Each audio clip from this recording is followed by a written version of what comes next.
नमस्कार विद्यार्थी मित्रांनो, एकाग्र अकॅडमीमध्ये तुमचं सहर्ष स्वागत आहे. PYPची सिरीज आपण बघत आहोत.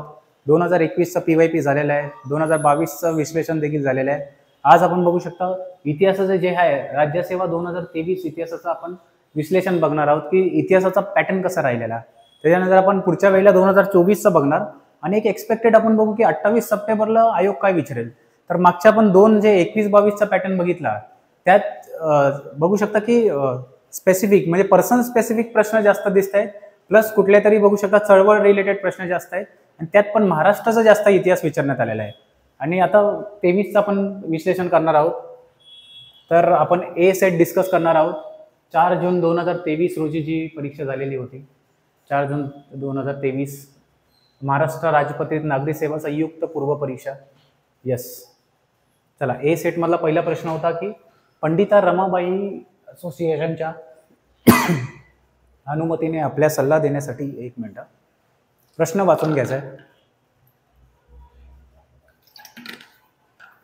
म्हणजे पंडिता रमाबाईंचा एक रमाबाई असोसिएशनच्या अनुमतीने आपल्याला सल्ला देण्यासाठी एक सल्लागार मंडळ स्थापन केलेले.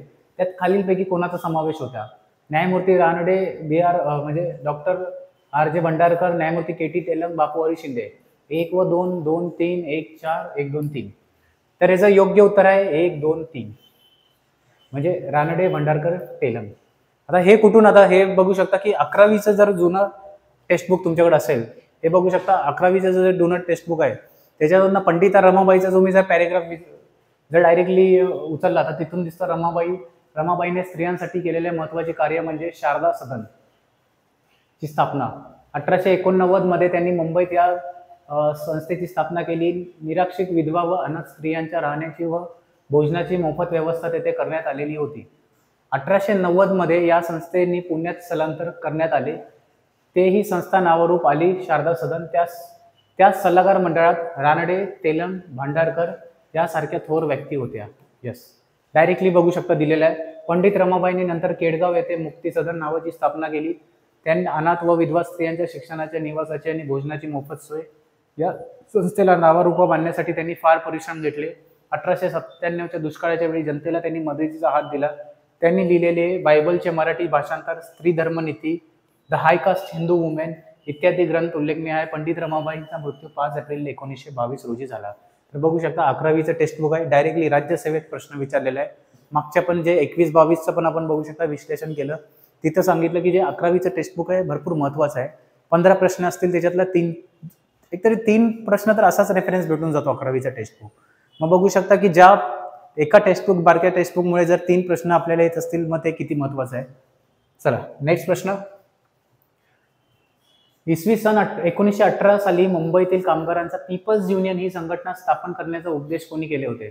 राजश्री शाहू महाराज, बाबासाहेब आंबेडकर, नारायणजी लोखंडे आणि भाई माधवराव भागल. हे जे पीपल्स युनियन आहे ही संघटना स्थापन करण्याचे उद्देश, हा डायरेक्टली आन्सर आहे राजश्री शाहू महाराज यांनीच 1918ला मुंबईत कामगारांना बघू शकता की सल्ला दिला होता की तुम्ही असं हे स्थापन करण्यात यावे.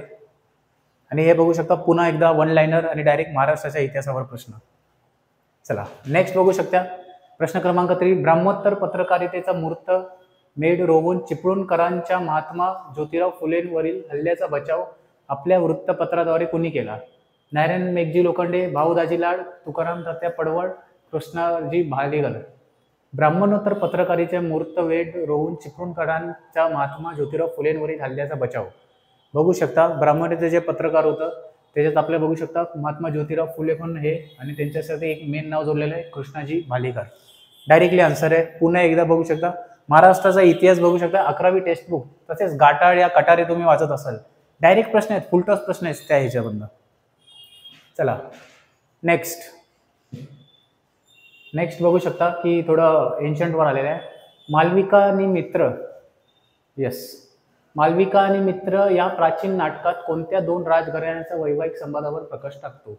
शुंग आणि विदर्भ यज्ञसेन घराणे, गुप्त आणि वाकाटक घराणे, शक आणि सातवहन घराणे, चालुक्य आणि वर्धन घराणे. असं पण आयोगाचा पॅटर्न असतो की ब्रॅकेटमध्ये दिलेले मॅक्झिमम चान्सेस असतात आन्सर असण्याचा. आणि हा जेव्हा प्रश्न आलेला तेव्हा मी पण तेच लॉजिक लावलेला, कारण इतकं डिटेलमध्ये माहीत नव्हतं मला पण आन्सर. आणि मग तोच लॉजिक बघू शकता इथं काम करतोय की आयोगाने एक्स्ट्रा कुठेतरी बघू शकता दिलेलं आहे एक्सप्लेनेशन, आणि तेच बघू शकता डायरेक्टली आन्सर बनलेलं आहे इकडं.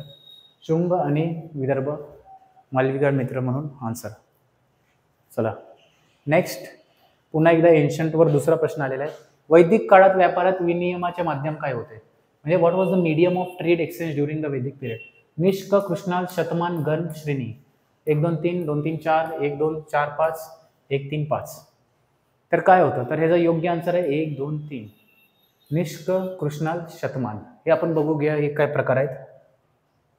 वैदिक काळात व्यापारात विनिमयाचे माध्यम म्हणून निष्क, सोने नाणे, कृष्णाल आणि शतमान याचा उपयोग केला जात होता. ते वस्तूंच्या किमती मोजण्यासाठी किंवा देवाणघेवाणासाठी वापरले जात होते. तसेच गण आणि श्रेणी काय होते? तू त्या गणाचा आहे, तू त्या श्रेणी देतोस. हे सगळं काय सामाजिक किंवा व्यापारी गट होते, पण ते विनिमयाचे माध्यम नव्हते. आणि हाच लॉजिक इथं वापरायचा होता की गण आणि श्रेणी ज्या ऑप्शनमध्ये आहेत ते हे करायचे होते आपल्याला एलिमिनेट. श्रेणी जर माहीत असेल की श्रेणी तू त्या श्रेणीचं नाही त्या श्रेणी, म्हणून जर 5वा ऑप्शन गायब केला तर हे 2 एलिमिनेट होत होते. बेस्ट पॉसिबल तर हे 2 होते, त्याच्यातला पण बेस्ट पॉसिबल 1 2 3.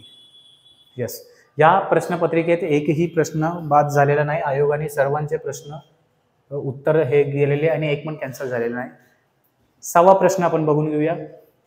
सेतू माधवराव पगडी यांच्या मते नाथ पतांतील कोणत्या संस्थेने शाह रमजान हे नाव धारण करून सुफी संत निजामुद्दीन यांच्याकडून इस्लाम धर्माची दीक्षा घेतली? हे महाराष्ट्राच्या सांस्कृतिक इतिहासातील एक गुढ आहे.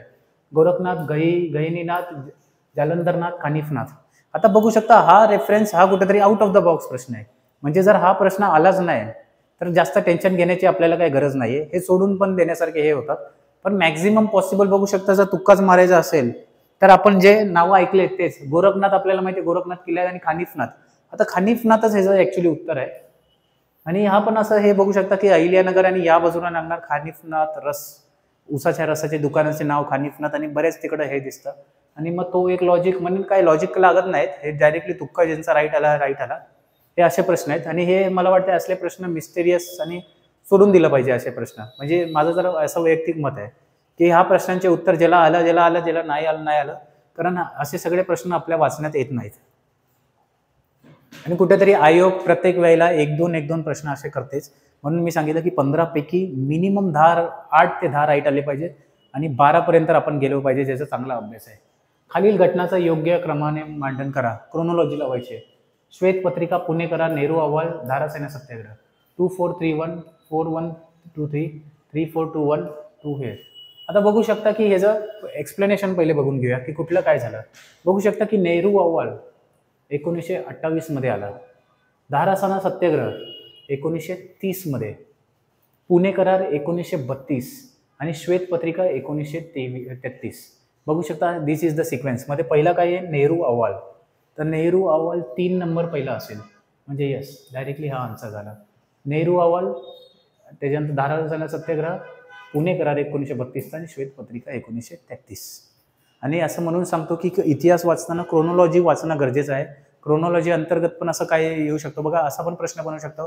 दुसरा अँग्लो मैसूर युद्ध, पहिला मराठा युद्ध, चौथा अँग्लो मैसूर युद्ध, दुसरे मराठा युद्ध, आणि याच्यातली क्रोनॉलॉजी लावा. मग असे पण बघू शकता 2 युद्ध मिळून पण एक भेटू शकतं हे. चला नेक्स्ट प्रश्न क्रमांक 8वा. पुढील वाक्य डॅश विषय कोणाच्या विषयी दिलेला आहे? महाराष्ट्राच्या शिक्षण क्षेत्रात त्यांनी महत्त्वाची भूमिका बजावली. यस. त्यांनी वेगवेगळ्या विषयांवर पाठ्यपुस्तके तयार केली. ओके. म्हणजे हे एक्स्ट्रीम क्वेश्चन आहे, त्याच्यातनं डायरेक्टली आपल्याला दिसत नाही काय. गणित आणि शास्त्रांवर त्यांचं शून्य लब्धी हे पुस्तक मराठीतून लिहिलं गेले आहे.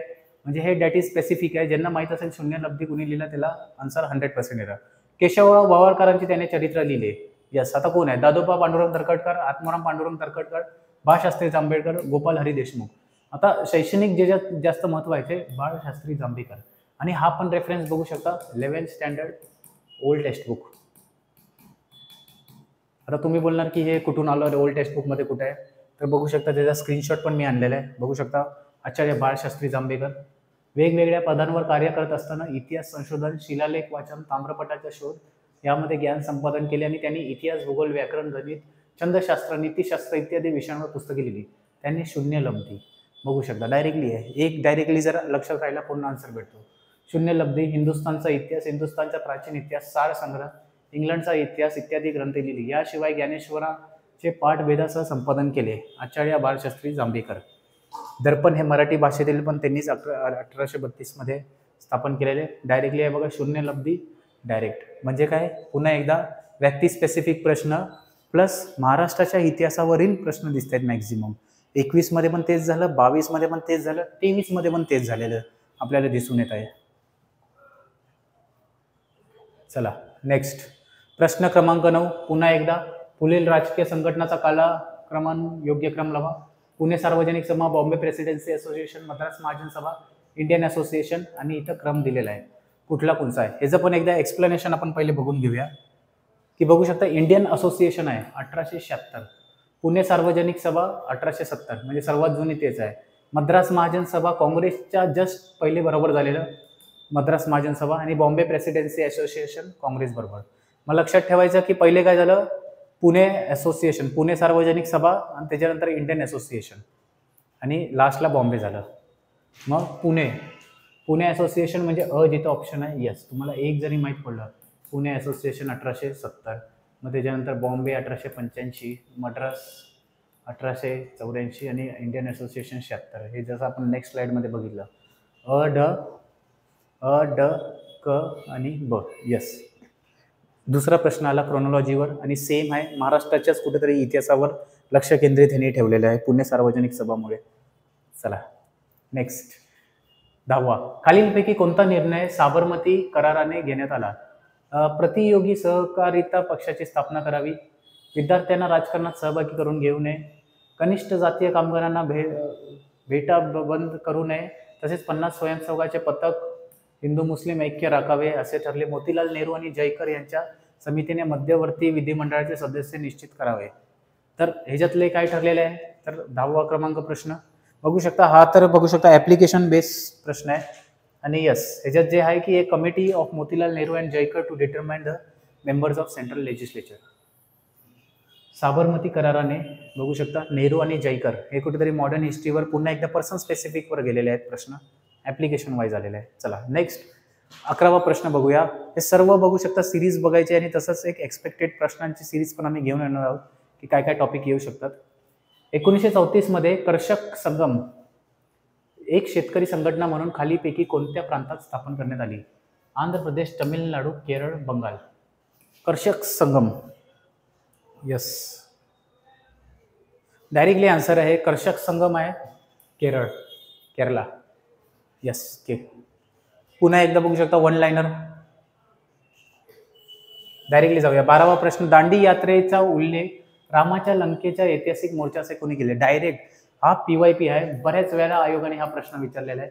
पंडित मोतीलाल नेहरू, DG तेंडुलकर, PC रे, DG मिश्रा, शंकरराव देव आणि केतकर, GV केतकर, अप्पासाहेब पटवर्धन, सुहानी नंबियार. तर Pandit Motilal Nehru was the main, आणि यांच्याबरोबर आता आपल्याला DG तेंडुलकर पण लक्षात ठेवायचं आहे. DJ तेंडुलकर. रामाचा लंकेवरील ऐतिहासिक मोर्चा, दांडी यात्रेचा पंडित मोतीलाल नेहरू बोलले, आणि बऱ्याच वेळा आलेला प्रश्न आहे. प्रश्न क्रमांक 13. खालील विधान कोणा संदर्भात आहेत? पुन्हा एकदा बाळशास्त्री जांभेकरांवर सेम प्रश्न आलेला. इथं पण आता पर्सन स्पेसिफिक प्रश्न विचारण्यात गेलेला आहे. धर्माच्या राजकारणापासून फारकत घेतली, सती जाणाऱ्या शूर स्त्रियांबाबत अलिप्ततेचे धोरण स्वीकारले, बालविवाह थांबवणे व विधवा विवाहाला उत्तेजन दिले, सभाच्या कायद्याअंतर्गत अंतिम निर्णय आपला असल्यास दावा केला. बाबर, हुमायून, अकबर, औरंगजेब तर असे कामं करणारच नव्हता. बाबर तर स्टार्टिंगला झालेला, म्हणून हे जर सोळा की आता अकबर आणि हुमायून या दोघांपैकीच एक आहे. आणि मग आपल्याला लक्षात असेल की सर्वात सहिष्णू आणि कुठला राजा होता जो मोगल साम्राज्याचा होता, जो थोडा सहिष्णू होता भारतीयांप्रती, भारतीय संस्कृती त्यांनी थोडीफार जपली आणि हे सर्व केले. So it was Akbar. आणि ह्याचा पण बघू शकता मोस्ट काय माहीत नसेल तर आपल्याला एलिमिनेशन करून अभ्यास आपल्याला हे करायचं की सती जाणाऱ्या शूर स्त्रियांच्या अलिप्ततेचे धोरण स्वीकारले, बालविवाह थांबवणे व विधवा विवाहाला उत्तेजन देणे, हे सगळं बघू शकता अकबर यांनी केलेले आहे. धर्माचे राजकारणापासून फारकत घेतली, religion was separated from politics, हे सर्वात मोठं हे होतं अकबर. आणि जर तुम्ही मूवी बघितला असेल जोधा अकबर ऋतिक रोशनचा, तिथून पण बघू शकता काय काय हा तुम्हाला डायरेक्टली प्रश्नापर्यंत जाता येत आहे.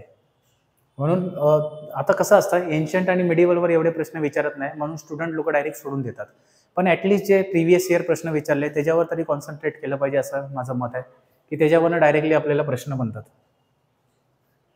14वा प्रश्न, खानदेशातील भिल्लांना ब्रिटिश राजवटीस विरोध केला होता कारण खानदेशातील भिल्लांनी ब्रिटिश राजवटीस विरोध का केला होता? आता भिल्लचा जे उठाव आहे त्याच्यावर प्रश्न आहे.